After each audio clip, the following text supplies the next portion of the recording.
Hello all and welcome back. In this short pictorial video, we're going to take a quick look at installing a new to the market trigger sear assembly from R.M.P.A, which stands for Rocky Mountain Precision Air Guns. Not only is the trigger sear reshaped to a post type, but it also features an anodized aluminum trigger shoe that matches stock Air Force colors. He has red, blue, black, and gold available. So judging by the word blue on the box, if you follow my channel, you would be correct in assuming it's going on my 17 H.M.A Air MK2. So before we remove the gun from its beautiful Mad Dog stock for installation, we first grab a couple of Allen wrenches in both SAE and metric, as well as my trigger pull gauge. I want to show both before and after trigger pull weights. Also keep in mind that a new trigger sear alone doesn't necessarily lighten trigger pull weight by a substantial amount. You would also have to polish other sear contact points as well as install a lighter trigger spring. This is important to remember.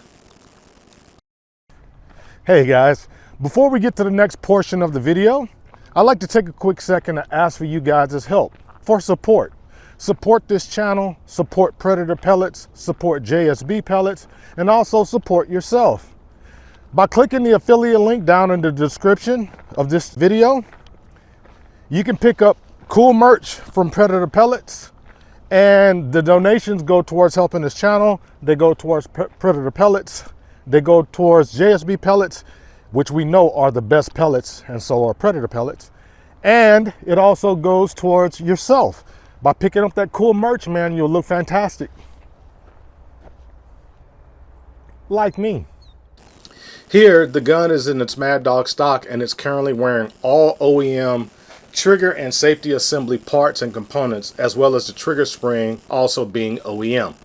The trigger shoe in this picture was custom made by Doug Noble, and it will be going on my awesome 338 R.M.P.A. Its silver color better matches that gun scheme anyway. With the gun in OEM form, the first thing I did was take a pull weight to see what improvements, if any, the R.M.P.A custom trigger and Talon Tune spring would make when I install it later. I got 1 pound 14 ounces consistently in OEM form. Remember, nothing has been done to my gun's trigger until now. Here is the rifle with its Mad Dog stock removed to expose the trigger assembly. Whatever state your gun is in, you will have to remove either your Mad Dog stock or your OEM pistol grip and trigger housing. The next things I will remove are the Doug Noble trigger shoe and the safety guide shoe. After this, let's remove the trigger assembly plate by removing the highlighted screw. Your plate should look very similar to mine, as it's all OEM. Now with the plate removed, you should be able to visually see the trigger and sear springs as well as all sear components. Now listen up, as this is critical. See where the Q-tip is pointing? This is the side of the dowel pin that I want to hit with my punch. On Air Force guns, the dowel pins have one side that is rounded and the other side of the pin has splines on them that are at the very end of the pin. You can visually see the difference between one end of the dowel pin and the other. You want to drive the pin out from the smooth rounded side, and you simply replace in reverse order. You can refer to Rick of R.M.P.A.'s installation video on YouTube. I will put the link in the description. Let's open the package to see what's all included. We have an Allen wrench for the trigger shoe Allen screws. We also have the trigger sear assembly complete with trigger shoe as well as 3 R.M.P.A stickers. Nice touch, Rick. Nice touch. At this point, I have already removed my OEM trigger sear and placed it side by side with the one from R.M.P.A. Noticeable differences are the addition of a ball bearing on the R.M.P.A for smoother trigger pull, also a post styling for the trigger shoe as opposed to the blade style, and lastly, it's made out of stainless steel for corrosion versus mild steel on the OEM. You will also want to remove the OEM trigger spring before removing the OEM trigger assembly. You simply pull it out and set it on a towel or something so it doesn't roll off your workbench. Now here comes the easy parts. install the new RMPA trigger assembly, and reinstall the OEM dial pin in reverse order the way you removed it. Mine goes back in like this.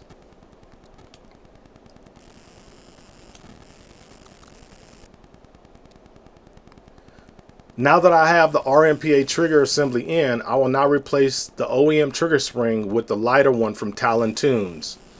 If you guys aren't following along or you're just lost, this is the OEM trigger spring I'm referring to. And here is the lighter spring from Tony at Talon Tunes.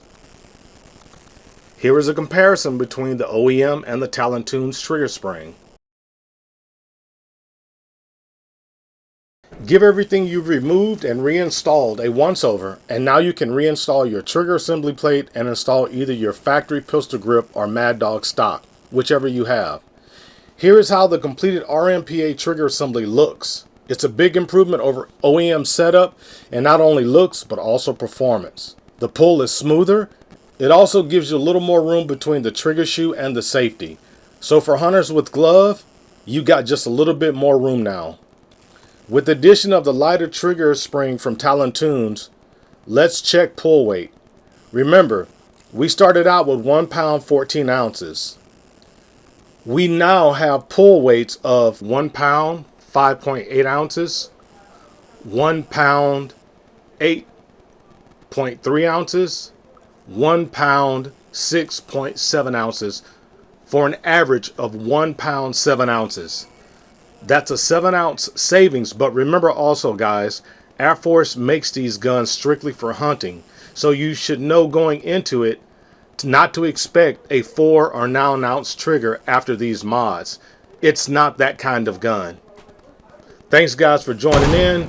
Check me out on Instagram and Facebook. Click the links down in the description. See you guys on the next one.